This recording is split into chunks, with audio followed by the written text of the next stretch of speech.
Halo Sobat Entrepreneur, selamat datang kembali di channel YouTube saya. Pada kesempatan kali ini kita akan membuat video untuk membahas beberapa saham yang bisa teman-teman perhatikan untuk dijadikan referensi dalam beberapa hari ke depan. Nah, di sini teman-teman perhatikan saya sudah buat watchlist beberapa saham yang akan kita buat di video ini. Namun untuk terlebih dahulu kita akan melihat indeks kita seperti apa terbentuknya. Jadi di sini teman-teman perhatikan, saya hapus dulu nih teman-teman. Terlalu banyak gambarnya, nanti teman-teman sendiri jadi susah melihatnya. Nah, kita buat simpelnya seperti ini aja. Jadi kalau teman-teman perhatikan di sini, area gapnya sudah di retest beberapa kali. Jadi ini juga areanya sudah tidak fresh, besar kemungkinan dalam waktu dekat ini area ini akan dijebol gitu. Jadi pastikan juga ketika indeks kita akan build ke atas, teman-teman juga punya saham yang memanuver indeks kita untuk terus uptrend gitu. Jadi jangan sampai ketika indeks kita sedang berada all time high-nya, membentuk all time high-nya dalam posisi uptrend, tapi teman-teman tuh punya saham di portfolio merah atau minus gitu. Ya, memang benar tidak ada namanya akurasi sampai 100% teman-teman, tidak ada. Yang paling penting adalah bagaimana teman-teman bisa mengukur historical ratio dan menjalankannya dengan manajemen teman-teman gitu. Jadi jangan sampai teman-teman nggak ngerti resikonya, teman-teman nggak pandai mengukur money manajemennya, itu sangat berbahaya gitu. Jadi dengan kondisi indeks kita yang bullish seperti ini, manfaatkan gitu, manfaatkan untuk teman-teman bisa make money dan bisa survive di market. Jangan indeks kita sudah membuat all time high baru, tapi di portfolio teman-teman tuh masih minus, itu sangat berbahaya gitu. Oke, jadi untuk indeks kita mungkin seperti itu aja reviewnya, jadi nggak perlu terlalu banyak perkiraan. Nah, kalau teman-teman perhatikan di sini, dia telah membuat swing low. Di sini adalah swing low yang dimana itu menjadi suatu tumpuan dia untuk bergerak ke atas untuk kedepannya. Jadi kita memproyeksi dalam waktu dekat dia akan break area 7257 ini gitu. Jadi kita coba lihat saham-saham apa aja yang menarik untuk mencoba memanuver indeks kita di kedepannya. Nah, sebelum saya masuk ke membahas saham-saham apa yang akan kita review di video ini, saya ingin kembali mengingatkan kepada teman-teman, bagi teman-teman yang ingin membuka akun Mirai Aset Sekuritas, teman-teman dapat kontak saya, nanti link WhatsApp saya sertakan di deskripsi. Nanti teman-teman kontak saya akan beritahu atau saya akan pandu bagaimana caranya membuka Mirai Aset Sekuritas gitu. Jadi manfaatnya apa ketika teman-teman buka akun Mirai Aset Sekuritas? Banyak teman-teman. Salah satunya adalah teman-teman langsung dapat berkomunikasi dengan saya, teman-teman juga dapat konsultasi melalui portfolio teman-teman ingin saya bantu koreksi, atau juga ada saham yang ingin teman-teman coba masuk, teman-teman ingin bantu saya untuk mereviewnya terlebih dahulu juga bisa. Dan juga nanti teman-teman itu kita masukkan dalam satu grup, yang dimana grup itu juga saya sering update berita-berita terbaru dan juga saham-saham apa aja yang berpotensi untuk teman-teman bisa dijadikan referensi gitu. Oke, nah di sini kita akan langsung saja. Saham-saham yang ingin saya bahas di video kali ini adalah saham-saham yang berada di sektor konstruksi, yang dimana kalau teman-teman perhatikan di perdagangan hari ini konstruksi naiknya juga sangat signifikan dan lumayan, dan kalau teman-teman perhatikan hanya waskita sendiri yang kenaikannya tidak signifikan. Nah, kita coba lihat secara teknikal analisisnya seperti apa pergerakan ke depannya untuk saham konstruksi ini. Yang pertama kita akan lihat, kita akan lihat saham Wika dulu, teman-teman. Kita lihat saham Wika.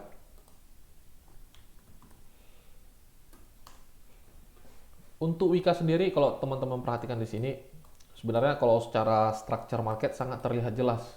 Di sini dia sangat terlihat jelas kondisinya bearish momentum, dan di sini kalau teman-teman perhatikan dia break suatu high, yang dimana dia break high-nya di sini, dan besar kemungkinan dia akan membuat higher high, teman-teman. Besar kemungkinan dia akan membuat higher high. Kalau kita mencoba memproyeksi dia kemana arahnya, besar kemungkinan dia akan menuju area 1030. Jadi untuk Wika sendiri sebenarnya masih menarik. Kalau seandainya teman-teman ingin coba buy saham Wika ini, teman-teman bisa lakukan, tapi ingat sekali lagi seperti yang saya katakan, ketika teman-teman entry di saham yang seperti ini, teman-teman harus mengerti bahwasanya satu, saham ini posisinya momentumnya bearish, dan Kita hanya mencoba manfaatkan technical reboundnya, karena kalau teman-teman bertanya apakah kondisi saham ini akan transisi dari tren bearish ke bullish, tentu kita butuh waktu untuk melihat strukturnya terbentuk seperti apa. Ketika strukturnya terbentuk seperti apa, baru kita katakan saham ini sudah berpotensi transisi dari tren bearish ke tren bullishnya. Sama seperti kalau teman-teman ikuti edukasi saya yang sebelumnya, saya pernah cerita tentang saham auto. Kemarin ada teman kita di situ cerita tentang saham auto seperti apa, dan teman-teman perhatikan nih, auto sekarang sudah berada di area atasnya gitu. Kalau seandainya teman-teman yang hold dari sini, yang pada waktu eh, edukasi itu ditanya, teman-teman pasti sudah running profit hampir 17%, dan itu sangat bagus untuk portfolio teman-teman gitu. Nah, kita kembali ke Wika. Kalau teman-teman perhatikan, Wika ini sebenarnya ada sesuatu yang menarik, yang kalau di sini teman-teman perhatikan, dia eh, tidak membuat lower low baru, malah dia membuat higher low baru gitu. Jadi di sini kalau teman-teman perhatikan, ini adalah low, higher low, ini high gitu. Jadi kemungkinan besar dia akan membuat higher high barunya. Jadi kita mencoba memproyeksi ketika dia membuat higher high barunya, dia akan berhenti di level harga 1030 gitu. Nah, untuk stop lossnya sendiri teman-teman buat aja di 3%, di 955. Kalau seandainya dia close break di 955, ya teman-teman wajib keluar dulu aja di saham Wika ini sendiri gitu. Oke, itu untuk Wika. Selanjutnya kita lihat saham Waskita. Nah, untuk Waskita sendiri dia sedikit berbeda, teman-teman. Dia di perdagangan hari ini dia ditutup tidak sangat signifikan, namun di sini ada sebuah seperti V-wave, sweep V dia, teman-teman. Jadi ada V-shape, dia ada sebuah pola, ada W-shape, ada V-shape, dan di sini dia seperti membuat V-shape yang dimana dia break areanya ini. Dia break areanya ini, dan dia di perdagangan hari ini sih ditutup plus 1,80% gitu. Jadi sebenarnya untuk Waskita sendiri masih menarik, tapi saya lebih tertarik kalau seandainya dia memasuki area 550 sampai 545 gitu. Kalau seandainya dia memasuki area ini, itu bisa teman-teman coba ambil pertimbangan untuk entry. Namun ya dengan kondisi konstruksi sekarang yang sudah mulai jalan, kecil kemungkinan dia sampai ke area ini. Namun kalau teman-teman perhatikan, di sini dia duluan jalan dibanding yang lain. Jadi kalau untuk Waskita sendiri saya lebih prepare untuk tidak perhatikan, dan saya lebih menarik untuk lihat Wika dibanding Waskita sendiri. Nah, untuk Adi sendiri, kalau untuk Adi tadi saya sudah rekomendasikan juga di grup WhatsApp kita, dan juga saya langsung berikan juga di grup channel Telegram gitu. Jadi tadi saya berinya itu di pukul 9-an lewat, nggak sampai pukul 10, dan di situ kalau nggak salah bid offernya hanya 950 sampai 955. Kalau seandainya teman-teman tadi langsung masuk di 955, pasti teman-teman sudah running profit di sini, sudah running profit hampir 3% gitu. Jadi untuk eh, Adi sendiri sebenarnya masih menarik.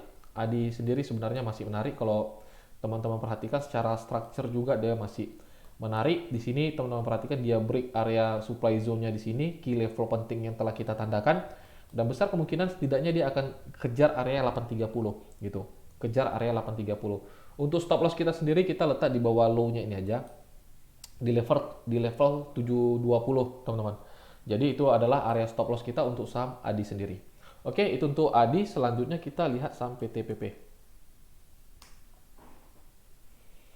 Untuk PTPP sendiri, kalau teman-teman perhatikan di sini, kemarin kita pernah rekomendasikan saham ini ketika dia berada di area demand-nya ini. Memang cukup lama saham ini baru bergerak, kurang lebih hampir sebulanan lah. Sebulanan. Kalau teman-teman ikuti channel Telegram saya, kalau teman-teman ikuti YouTube saya pernah rekomendasikan saham ini di area-area ini kalau tidak salah. Dan di sini kalau teman-teman perhatikan dia ngebuild ke atas gitu. Dia membuat dia membuat higher low di sini, dan besar kemungkinan dia akan membuat higher high baru, teman-teman. Besar kemungkinan dia akan membuat higher high baru. Kalau di sini kita lihat, ini adalah low, ini adalah low, ini adalah higher low-nya, ini adalah high, besar kemungkinan dia akan buat higher high baru gitu. Jadi kalau seandainya teman-teman tadi buy on breakout di saham PTPP sendiri juga masih menarik gitu, masih menarik.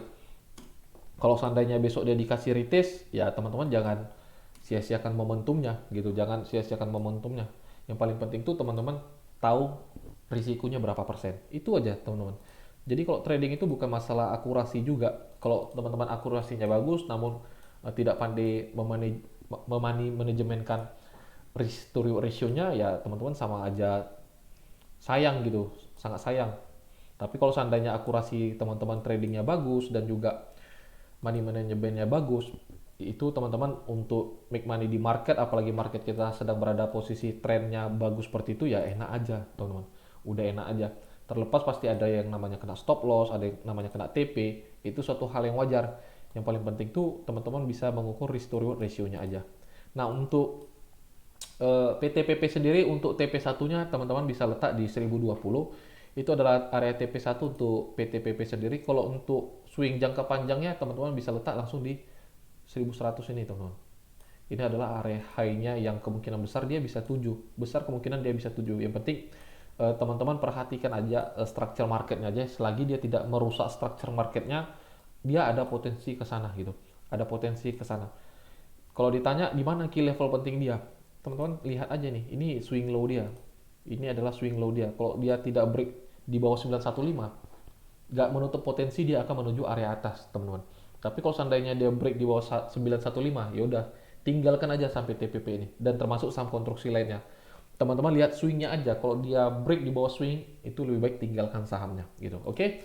Itu untuk PTPP, dan itu keempat saham konstruksi. Dan ada satu saham properti yang menarik bagi saya, tadi saya cek. Jadi teman-teman juga bisa perhatikan di perdagangan besok.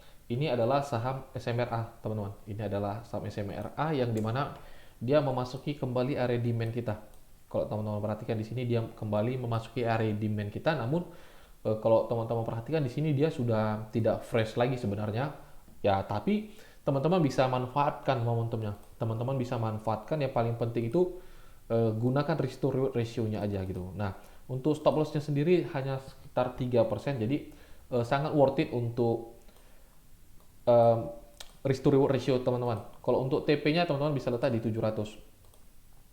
Teman-teman bisa letak di 700, dan untuk risk to reward ratio-nya 1/1,75, dan itu sangat bagus untuk portfolio teman-teman gitu. Kalau seandainya dia break di atas 700, ya teman-teman bisa coba follow the trend-nya. Namun kalau dengan kondisi saham yang seperti ini, teman-teman jangan coba-coba untuk follow the trend deh, saya pribadi. Karena kalau kita lihat secara momentum structure-nya dia tidak bullish, ya kita jangan coba-coba follow the trend, karena itu sangat berisiko. Lebih baik kita coba manfaatkan buy on weakness dan manfaatkan technical rebound-nya aja gitu. Oke, mungkin itu aja saham-saham yang ingin saya bahas di video kali ini. Semoga saham-saham yang saya bahas di video kali ini bisa bermanfaat bagi teman-teman, dan juga bisa menjadi suatu referensi yang berguna untuk teman-teman.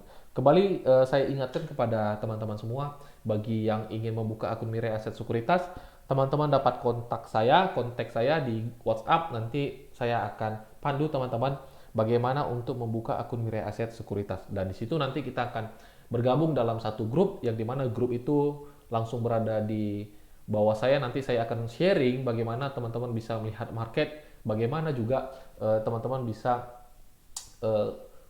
belajar dengan lebih baik. Supaya apa? Supaya kedepannya teman-teman tuh bisa trading secara mandiri dan tidak berharap dengan signal orang lain, dan bahkan analisa orang lain gitu. Oke, mungkin sampai di sini aja videonya teman-teman. Sampai jumpa di video-video selanjutnya. Salam entrepreneur.